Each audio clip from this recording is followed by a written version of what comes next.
Alors j'ai le plaisir d'accueillir Benoît Delamotte. Benoît Delamotte, vous êtes directeur administratif et financier de Nexeia. Nexeia, c'est un groupe dans l'aéronautique, dans plusieurs domaines en fait, je crois.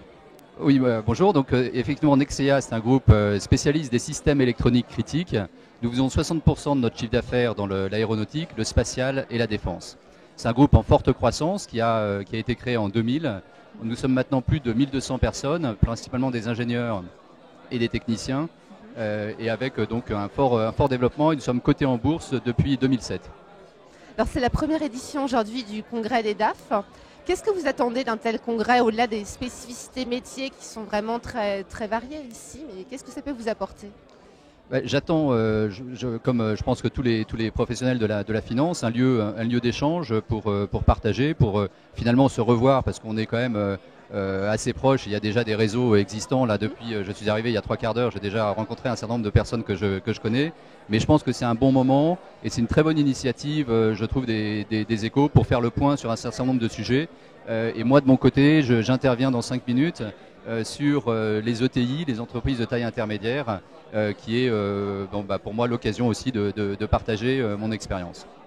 Alors on le voit, on a vraiment l'impression que le métier de DAF, c'est être rigoureux, faire de la gestion financière, être un professionnel du chiffre.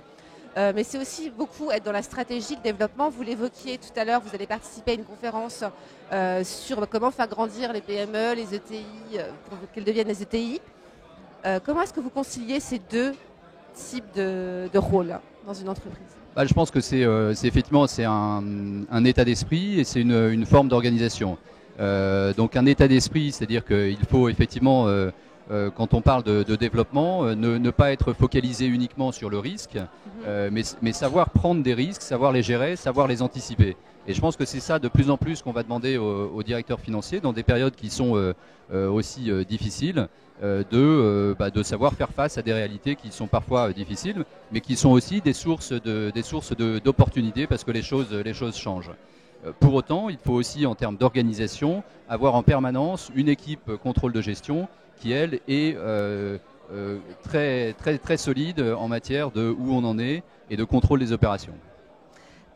Personnellement, pour votre groupe, quelles sont les grandes priorités en termes de direction financière du moment? Alors, les grandes priorités pour nous, c'est de continuer le développement, parce qu'on a fait une quinzaine d'opérations de croissance externe dans les dernières années. Donc on doit continuer ça et on doit expliquer aussi toujours davantage aux investisseurs qui nous font confiance quel est notre projet et en quoi ce projet va permettre d'améliorer le développement, de développer le groupe et de développer sa rentabilité. Et je pense que ça, c'est un axe majeur. C'est-à-dire que le financier doit être proche de la direction générale, ce qui est le cas chez nous. Il y a 2 entrepreneurs et moi, je fais le lien entre les deux. Donc il y a un rôle un peu de milieu de terrain, de façon à bien comprendre où on est, qui on est et où on va. Merci beaucoup pour ces explications et ces précisions. Merci. Merci.